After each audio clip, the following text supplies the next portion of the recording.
पाकिस्तान हासिल करने के लिए हमने बहुत कुर्बानी की है। इस वक्त जरूरत इस बात की है, अगर हमारा ईमान पक्का है और अगर हमारा हौसला बुलंद है तो इंशाअल्लाह हम मुसीबत पर खड़े रहेंगे। तमाम मिलत हिम्मत और सब्र के साथ काम करती रही। हमारी ये मुसीबत इंशाअल्लाह बहुत जल्द खत्म हो जाएगी। The most important man in Asia, the greatest man he ever met, one of the greatest leaders in the Muslim world, an outstanding figure of this century not only in India but in the whole world. By whose passing away the world has lost one of the greatest statesmen and Pakistan its life-giving philosopher and guide, the one who altered the course of history, modified the map of the world and created a nation state.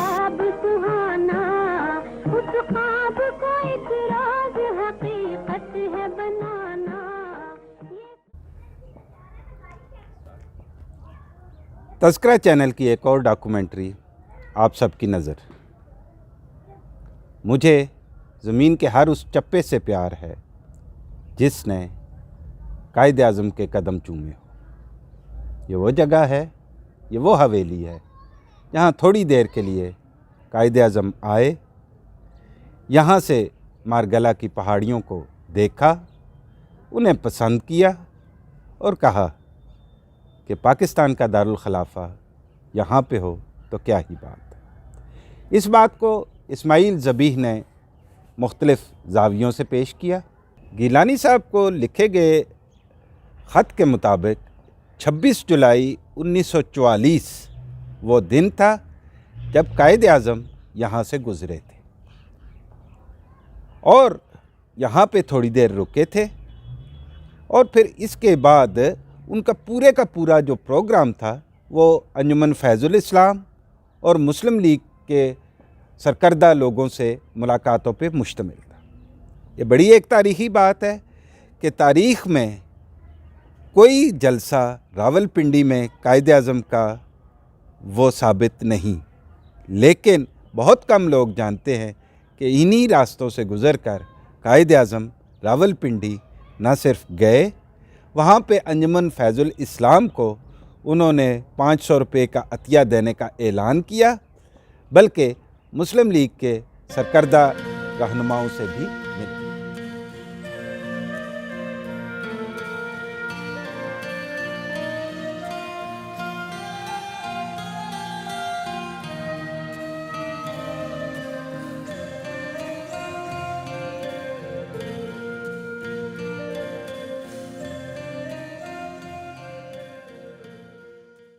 जुलाई 1944 गिलानी साहब मामलात निमटा कर तेज़ कदमों से राजा बाज़ार जा रहे हैं। गर्मी महसूस की तो इशारे से तांगा रोका और सवार हो गए। रास्ते में ख़त का मज़मून सोचते जा रहे हैं। कायद आज़म को एक बार फिर दावत देनी थी, न जाने कायद आज़म का जवाब क्यों नहीं आया। एक ख़्याल उनके जहन के गोशों से टकरा गया। राजा बाज़ार पहुंचकर तांगे से उतरे और दोबारा तेज़ कदमों से मुस्लिम लीग के दफ्तर की जानब चल पड़े। दफ्तर की कुंडी खोली ही थी कि उन्हें अपने शाने पर एक हाथ महसूस हुआ। देखा तो डाकिया पीछे खड़ा मुस्कुरा रहा था। शाह जी, आज तो मिठाई बनती है, डाकिये ने कहा और लिफाफा उनकी तरफ बढ़ा दिया। गिलानी साहब ने तेज़ी से लिफाफा उसके हाथों से लिया और हाथ में थामे 4-5 जितने भी सिक्के आए डाकिये की तरफ बढ़ा दिए। पता नहीं कायद आज़म ने क्या लिखा होगा, पता नहीं उनके पास वक्त भी होगा या नहीं। उनका दिल तेज़ी से धड़कने लगा। डाकिया उनके अंदर के मद्दोजज़र से बेखबर सिक्के गिनने में मसरूफ़ था। शाहजी, थोड़े हैं लेकिन पीरों के घर की शीरीनी समझ कर रख लेता हूँ। डाकिया ने मुंह बसोरा। गिलानी साहब इससे बेखबर एहतियात से लिफाफा खोलने में मसरूफ़ थे। अब ख़त उनके सामने था। Dear Mr. Gilani, I'm in receipt of your letter of June 25th. I was not able to reply earlier as my program was not fixed. But I'm now in a position to tell you that I propose to leave Srinagar on the morning of July 25th. And I have to stop at various places on the way as people have pressed me to do so. I shall stay at Domel for the night of the 25th and leave on the morning of the 26th, halting at Murree for a tea at 5 p.m. I have received an invitation from the Nawab of Toru, and I am writing to him to get in touch with you. I can only halt at Murree for a short time as I must get to Pindi the same evening. I shall stay at Pindi for the night, that is the night of the 26th, and I have to leave for Lahore on the 27th either by train that evening or by car on the morning of the 28th. I have received a telegram from Gujarat asking me to halt there on my way to Lahore. I am replying to them to get in touch with you. If it can be fitted in with my program, I shall be very pleased to meet our friends there, halting for a short time.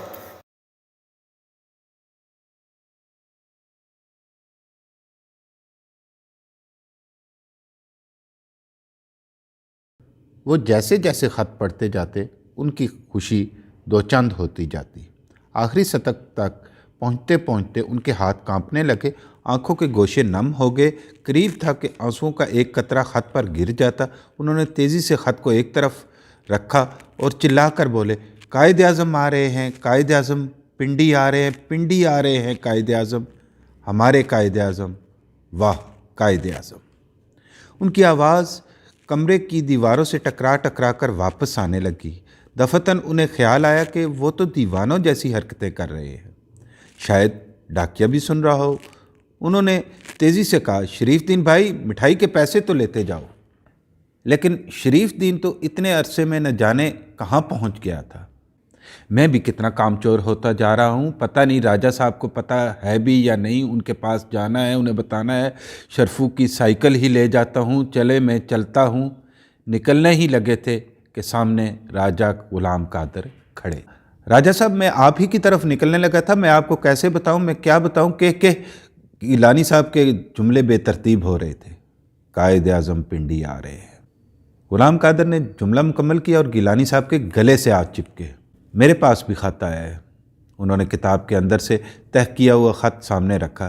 राजा साहब ने संजीदगी से कहा, शाह जी बेतहाशा इक़दामात करने हैं, वक्त कम है और मुकाबला सख्त। गिलानी साहब के अंदर का मुंतज़िम एक आन में बाहर आ गया।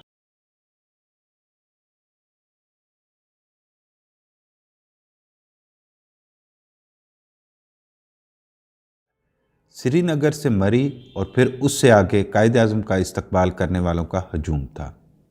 सड़क को बड़ी मुश्किल से खाली करवाया जा रहा था। हर तरफ से 3 नारों की आवाज़ आ रही थी, कायद आज़म जिंदाबाद, पाकिस्तान जिंदाबाद, मुस्लिम लीग जिंदाबाद। कायद आज़म हाथ हिला हिला कर सबके नारों का जवाब दे रहे थे। खुदा खुदा करके टेढ़े मेढ़े मोड़ ख़त्म हुए और सीधी सड़क का आगाज़ हुआ। कायद आज़म की नज़रें दूर मारगला की पहाड़ियों पर थीं। उन्होंने साथ बैठे चौधरी गुलाम अब्बास के कान में सरगोशी की। I think that capital of Pakistan should be here in mid of those hills. I like passion of these people.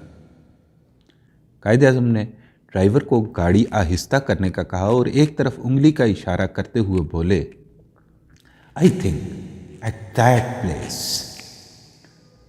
Chaudhary साहब ने सर हिला दिया। यकायक ड्राइवर को झटके से गाड़ी रोकनी पड़ी क्योंकि कुछ लोग सड़क के ऊपर गाड़ी के ऐन सामने आकर लेट गए थे। मुकामी ओहदेदार उन लोगों को समझाने में मसरूफ़ थे। सड़क पर लेटे लोगों का इसरार था कि कायद आज़म खाना खाकर जाएंगे।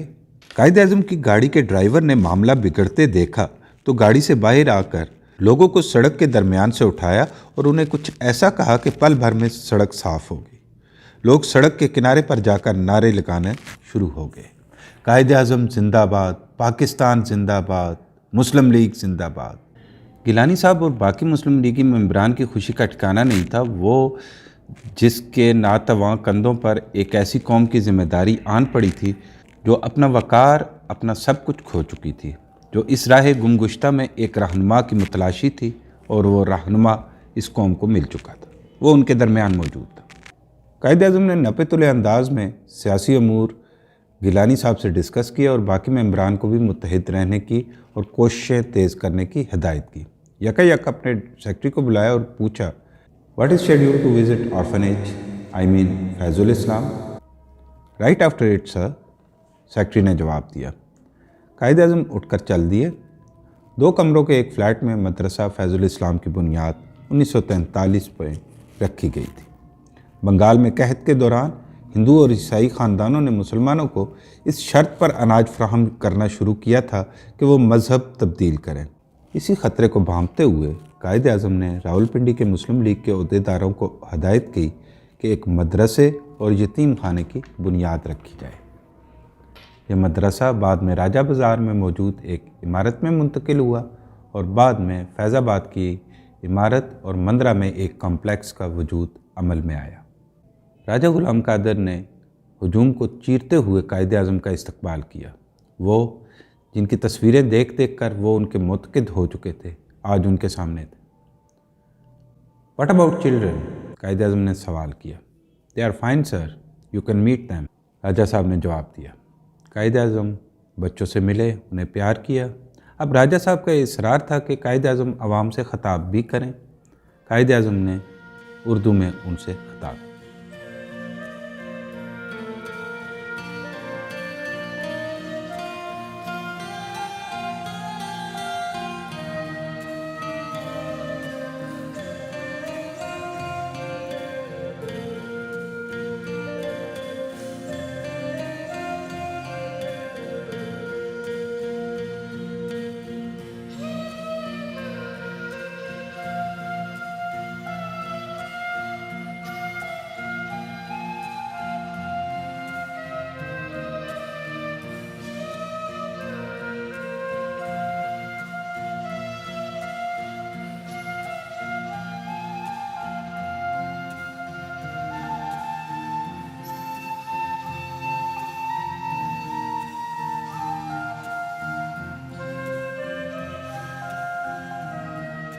बेअंदाज़ा गर्मी में एक पेडिस्टल फ़ैन कायद-ए-आज़म के चेहरे की तरफ मौजूद रहा। कायद-ए-आज़म ने मदरसे के लिए 500 रुपये के अतिये का ऐलान किया, जिस पर मदरसे की इंतज़ामिया में खुशी की एक लहर दौड़ गई। एक मुंतज़िम ने सामने आकर कहा, बात यह नहीं कि कितने पैसे दिए जा रहे, बात तो ये याद रखने की है कि इस मदरसे पर कायद-ए-आज़म की शफ़क़त का हाथ पड़ा है। सारे दिन की बेतहाशा मसरूफ़ियत के बाद गिलानी साहब कायद-ए-आज़म के साथ होटल फ्लैशमैन की तरफ बढ़ रहे। अगली सुबह जब कायद-ए-आज़म लाहौर की तरफ रवाना होने लगे तो राजा गुलाम कादर की तरफ देखकर मुस्कुराए और फरमाया, टेक केयर ऑफ़ ऑर्फन्स। राजा साहब ने सर हिला दिया। जब कायद-ए-आज़म की कार धूल उड़ाती रवाना हुई तो राजा साहब ने खुद कलामी की, मैं तो इन यतीमों का ख्याल रखूँगा सर, आप यतीम कौम का ख्याल रखिएगा। इस कौम का आपके सिवा कोई आसरा नहीं है। The most important man in Asia, the greatest man he ever met, one of the greatest leaders in the Muslim world, an outstanding figure of this century, not only in India. The most important man in Asia, the greatest man he ever met, one of the greatest leaders in the Muslim world, an outstanding figure of this man in Asia, the greatest man he ever met, one of the greatest leaders in the Muslim world, an outstanding figure of this, the greatest man he ever met, one of the greatest leaders in the Muslim world, an outstanding figure of this century, not only in India. और बिलाखिर 7 जुलाई 1944 को कायद-ए-आज़म ने एक ख़त लिखा जिसमें उन्होंने ये कहा कि वो कुछ देर मरी में रुक कर चाय पिएंगे।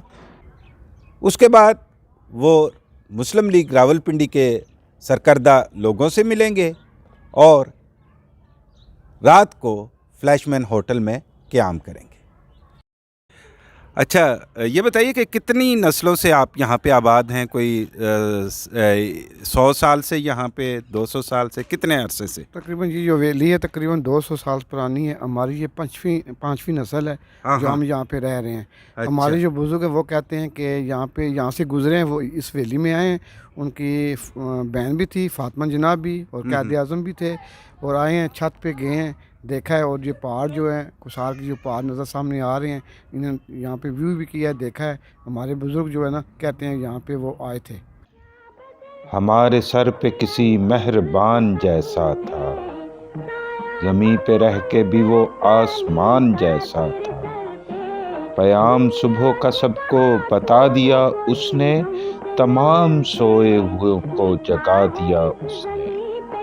तकल्लुम उसका सहर की अजान जैसा था, ज़मीं पे रह के भी वो आसमान जैसा था। हमारा रहबरे आज़म, हमारा वो मोहसिन, बहुत बड़ा था, बहुत ही बड़ा था वो, लेकिन सलूक उसका किसी मेहरबान जैसा था। ज़मीं पे रह के भी वो आसमान जैसा था। कभी कतील सर उसका झुका सका न कोई, कि उसको अपनी जगह से हिला सका न कोई। वो अपनी ज़ात में गोया चट्टान जैसा था, ज़मीं पे रह के भी वो आसमान जैसा था।